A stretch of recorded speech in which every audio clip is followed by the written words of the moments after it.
नमस्कार। आहड़ की सभ्यता के विषय में बात कर रहे थे हम लोग। उसके कई पहलुओं के विषय में हम चर्चा कर चुके थे। किस तरह से आहड़ की बस्तियों के स्तर हमें प्राप्त हुए, किस तरह के लाल और काले रंग के मृद भांड और विभिन्न मिट्टी के बर्तनों के अवशेष जो हमें वहाँ से प्राप्त हुए, उसके विषय में हम बात कर चुके। अब हम बात करते आहड़ से प्राप्त होने वाली मुद्राएं, मुहरें और किस तरह के उपकरण हमें वहाँ से प्राप्त हुए हैं।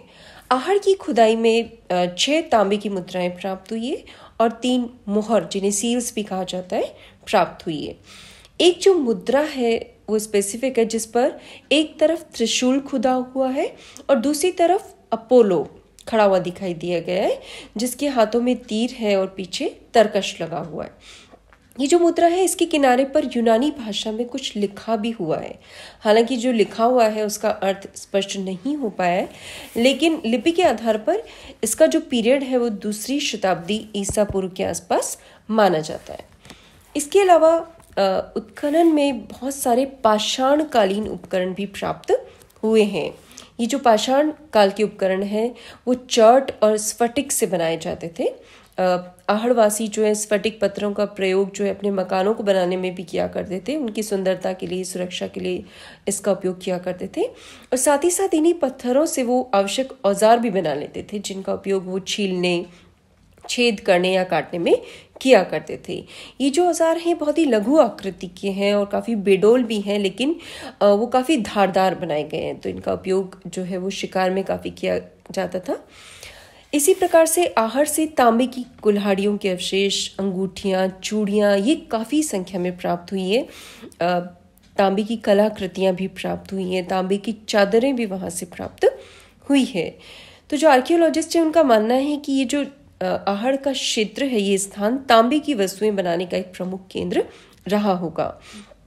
सिंधु घाटी सभ्यता के जो प्रमुख स्थान थे, ऐसा अनुमान लगाया जाता है कि तांबा शायद यहीं से राजस्थान के विभिन्न क्षेत्रों में भेजा जाता रहा होगा।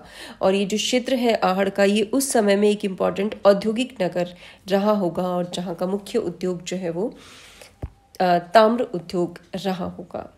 इसके अलावा यहाँ से 79 लोहे के उपकरण भी प्राप्त हुए हैं। तो आगे चलकर लोहे का प्रयोग के प्रमाण भी हमें मिलते हैं, जिनका उपयोग कुल्हाड़ी, चाकू, कील की तरह वो लोग किया करते थे। तो आगे के समय में आहड़ के क्षेत्र में लोह संस्कृति का भी प्रवेश हो चुका था। अब हम बात करते हैं मणियाँ एवं आभूषण।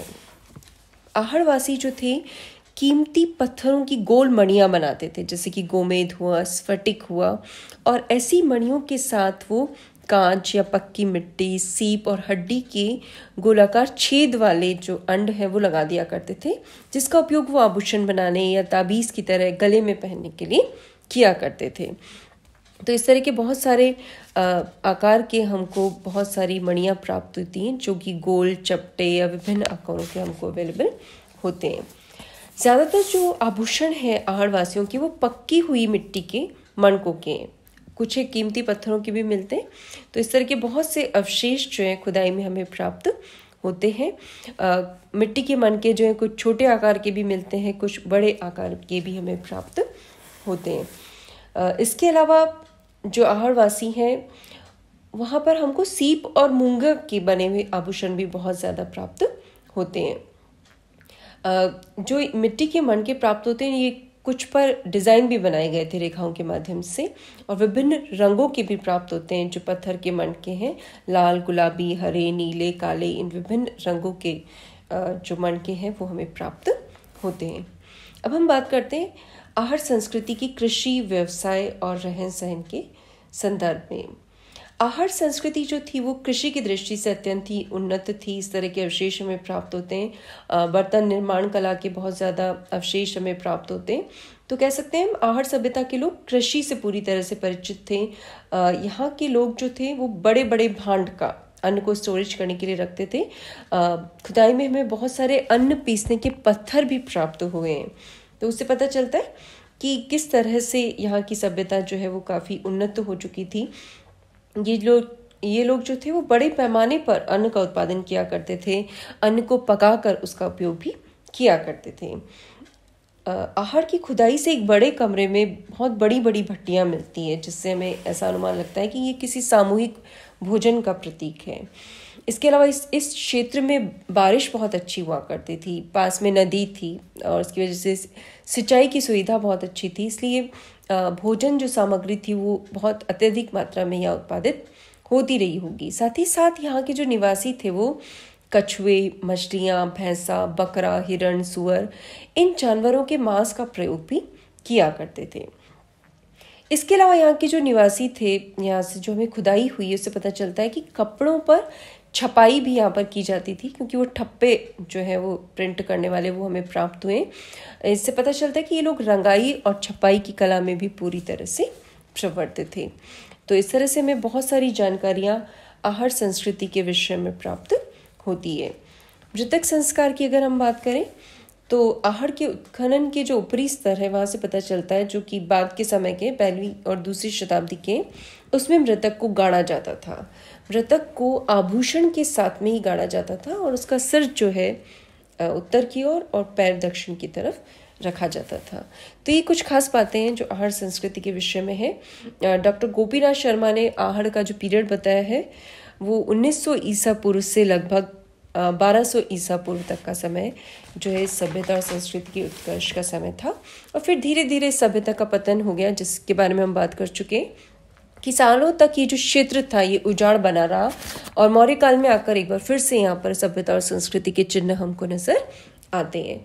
तो इस सभ्यता के पतन के कारणों की अगर हम बात करें तो बहुत सारे कारण हो सकते हैं। डॉक्टर गोपीनाथ शर्मा बताते हैं कि भूकंप या फिर आहड़ नदी के ज़्यादा प्रवाह की वजह से या बाढ़ की वजह से, या हो सकता है कोई बाहरी आक्रमण, इस तरह के कोई भी कारण जिम्मेदार हो सकते हैं जिनकी वजह से ये सभ्यता और संस्कृति जो है पूरी तरह से खत्म हो गई।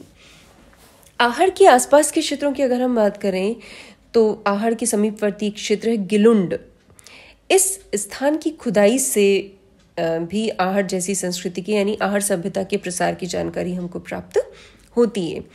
गिलुंड की खुदाई से भी वैसे ही बर्तन मिलते हैं, लाल और काले रंग के मृदभांड जो है उस तरह के अवशेष मिलते हैं। कच्ची दीवारों का प्रयोग यहाँ भी किया जाता था। इसी तरह से आहड़ से मिलते जुलते ये जो लाल काले मृदभांड हैं जो इस संस्कृति की एक मुख्य विशेषता है, वो सौराष्ट्र में भी मिलते हैं। सौराष्ट्र में रोजड़ी नामक स्थान पर भी प्राप्त होते हैं।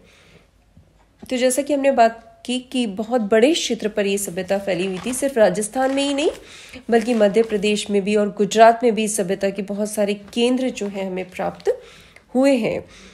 लेकिन इसका जो मुख्य केंद्र था वो आहड़ ही था। ये जो सभ्यता है इसका विकास कैसे हुआ, उद्गम कैसे हुआ, इसके बारे में बहुत ज़्यादा जानकारी हमें नहीं है। बाकी जो है बेसिकली ये जो आहड़ है ये उस टाइम पीरियड में ताम्र पाषाण संस्कृति का एक विशेष केंद्र था, और जो इम्पोर्टेंट नदियां हैं इस क्षेत्र में, चाहे वो बेड़च हो, बनास हो, चंबल, इसके आसपास के क्षेत्र में इस सभ्यता और संस्कृति के बहुत से चिन्ह जो हैं वो हमें प्राप्त होते हैं। तो आहड़ संस्कृति जो है राजस्थान की एक इम्पॉर्टेंट संस्कृति के तौर पे मानी जाती है।